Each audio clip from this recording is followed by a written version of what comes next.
नमस्कार। SPT news पर आपका स्वागत है। पेश है 22 अगस्त शनिवार दोपहर 1:15 बजे राजस्थान की बड़ी खबरें। केंद्र सरकार ने शुक्रवार को नेशनल टीचर्स अवार्ड 2026 का ऐलान किया। देश भर से 48 शिक्षकों को चुना गया है। इनमें केंद्रीय विद्यालय, नवोदय विद्यालय, सैनिक स्कूल, आदर्श जनजातीय स्कूल और पीएम श्री स्कूलों समेत कई संस्थानों के शिक्षक चुने गए हैं। 48 स्कूली शिक्षकों में से 26 पुरुष और 22 महिला टीचर है। राजस्थान के 2 शिक्षक डॉक्टर दिव्येंदु सेन और डॉक्टर वर्तिका गुलाटी चुने गए हैं। उत्तर प्रदेश से 3, बिहार और एमपी से 2 टीचर्स चुने गए हैं। राष्ट्रपति द्रौपदी मुर्मू 5 सितंबर को शिक्षकों को ये पुरस्कार देगी। 5 सितंबर को शिक्षक दिवस के रूप में मनाया जाता है। राजधानी दिल्ली के जंतर मंतर पर जाति आधारित आरक्षण व्यवस्था के विरोध में छात्रों और युवाओं का प्रदर्शन तेज हो गया है। प्रदर्शनकारियों को देर शाम सुरक्षा बलों ने मौके से हटा दिया, जिसके बाद शनिवार तड़के राजघाट पहुंचे कई छात्रों को पुलिस ने हिरासत में ले लिया। प्रदर्शनकारियों का आरोप है कि वे शांतिपूर्ण तरीके से अपनी मांगे रख रहे थे, लेकिन देर रात पुलिस और सुरक्षा बलों ने उनके साथ तानाशाही रवैया अपनाया। प्रदर्शनकारी सन्नी द्विवेदी ने कहा कि उनके मंच को तोड़ दिया गया, लाठी डंडों से खदेड़ा गया और डिटेन करने की धमकियां दी गई। जयपुर के कंवरपुरा में सरकारी प्राथमिक विद्यालय के निरीक्षण के दौरान कांग्रेस जनता पार्टी के कार्यकर्ताओं के साथ हुई हाथापाई और वाहनों में तोड़फोड़ के मामले में सियासी पारा अब चरम पर पहुंच गया है। सीजेपी के संस्थापक अभिजीत दीपके ने अपने सबसे करीबी सहयोगी और पार्टी के सह संयोजक आशुतोष रांका तथा अन्य कार्यकर्ताओं पर हुए हमले के बाद अब खुद जयपुर आकर मोर्चा संभालने का ऐलान कर दिया है। अभिजीत दीपके ने स्पष्ट किया है कि वे दिल्ली के ऐतिहासिक जंतर मंतर की तर्ज पर उसी कंवरापुरा स्कूल के बाहर बेमियादी धरने पर बैठेंगे, जहां पर पूरा विवाद और हंगामा हुआ है। रक्षाबंधन त्योहार को ध्यान में रखते हुए स्वास्थ्य विभाग ने उदयपुर में खाद्य पदार्थों में मिलावट के खिलाफ सख्ती बढ़ा दी है। मुखबिर की सूचना पर स्वास्थ्य विभाग की टीम ने शनिवार सुबह सेक्टर 8 में स्थित जड़ाम नर्सरी के पास घेराबंदी कर दूध से भरे एक टैंकर को रुकवाकर जांच की। कार्रवाई के दौरान टैंकर में करीब 2600 लीटर संदिग्ध दूध बरामद किया गया। जांच में सामने आया कि टैंकर के 2 अलग अलग कंपार्टमेंट में दूध भरा हुआ था। एक हिस्से में करीब 1500 लीटर और दूसरे हिस्से में करीब 1100 लीटर दूध मौजूद था। राजस्थान की ब्यूरोक्रेसी और प्रशासनिक ढांचे में राज्य सरकार ने देर रात बड़ा फेरबदल करते हुए भारतीय प्रशासनिक सेवा के 6 और राजस्थान प्रशासनिक सेवा के 7 अधिकारियों के तबादले एवं पदस्थापना आदेश जारी कर दिए हैं। कानून विभाग की ओर से जारी आधिकारिक सूची के अनुसार 2010 बैच के वरिष्ठ आईएएस अधिकारी कुमारी प्रज्ञा केवर मलानी को जनजातीय क्षेत्र विकास आयुक्त को कार्यभार सौंपा गया है। वहीं पदस्थापना आदेशों की प्रतीक्षा कर रहे 2013 बैच के आईएएस अधिकारी खजान सिंह को उदयपुर का नया संभागीय आयुक्त नियुक्त किया गया है।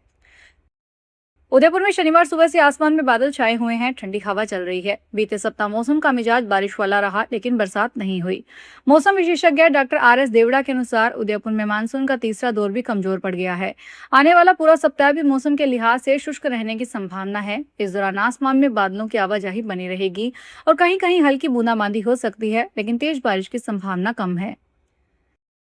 रावतभाटा के न्यूक्लियर पावर प्लांट में आज शनिवार को सुबह केंद्रीय औद्योगिक सुरक्षा बल के जवान की गोली लगने से मौत हो गई। जानकारी के अनुसार जवान प्रमीर सरकार के सीने में गोली उन्हीं की सर्विस राइफल से लगी थी। पश्चिम बंगाल के रहने वाले प्रमीर घटना के समय रिएक्टर बिल्डिंग के बाहर सुरक्षा ड्यूटी पर थे।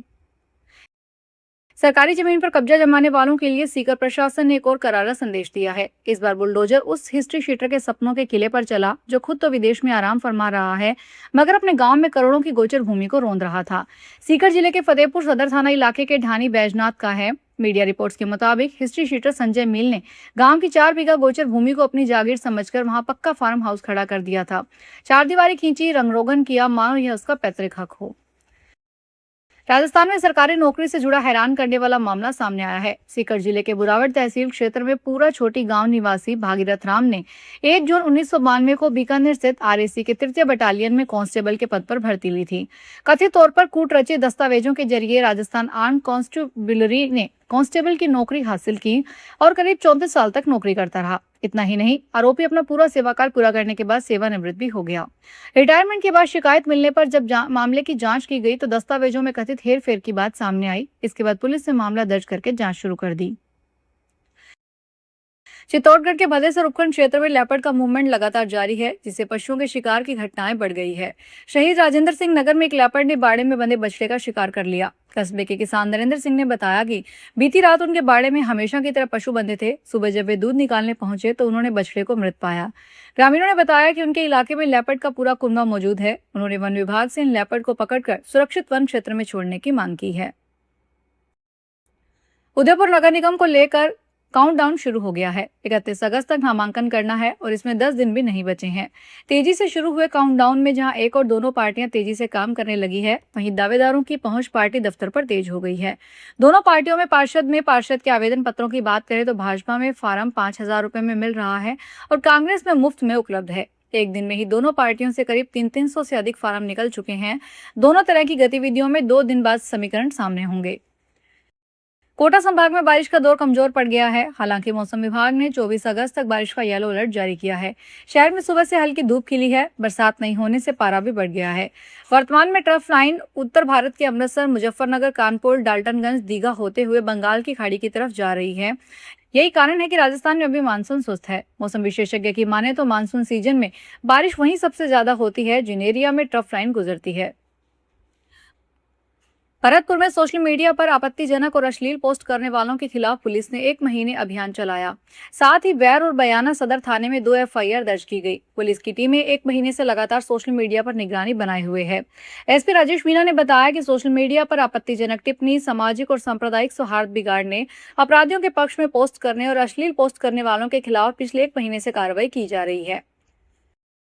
अजमेर के केसरगंज सब्जी मंडी में एक दुकानदार को डंडों से पीटने का मामला सामने आया। आरोपियों ने पहले दुकानदार को घसीटकर बाहर निकाला और बाद में बीच बाजार जमकर डंडे बरसाए। इस दौरान वहां दुकानदार को बचाने के लिए कोई नहीं आया। करीब 2 मिनट तक जमकर मारपीट गई। इसके बाद मौके पर लोगों की भीड़ जुट गई। बताया जाता है कि पैसों के लेन देन को लेकर विवाद था। राजस्थान हाईकोर्ट ने अलवर जिले के धुअरमाला गांव में NHAI द्वारा प्रस्तावित रेस्ट हाउस के लिए किसानों की जमीन अधिग्रहण करने के आदेश रद्द कर दिया है। अदालत ने पाया कि प्रस्तावित rest house Sariska tiger reserve के क्रिटिकल टाइगर हैबिटेट के 1 किलोमीटर के भीतर है, जबकि ऐसे संवेदनशील क्षेत्र में निर्माण पर रोक है। कोर्ट ने यह भी माना कि अधिकारियों ने वैकल्पिक जमीन होने के बावजूद उस पर उचित विचार नहीं किया। फिलहाल इस बुलेटिन में इतना ही। फिर हाजिर होंगे बड़ी खबरों के साथ।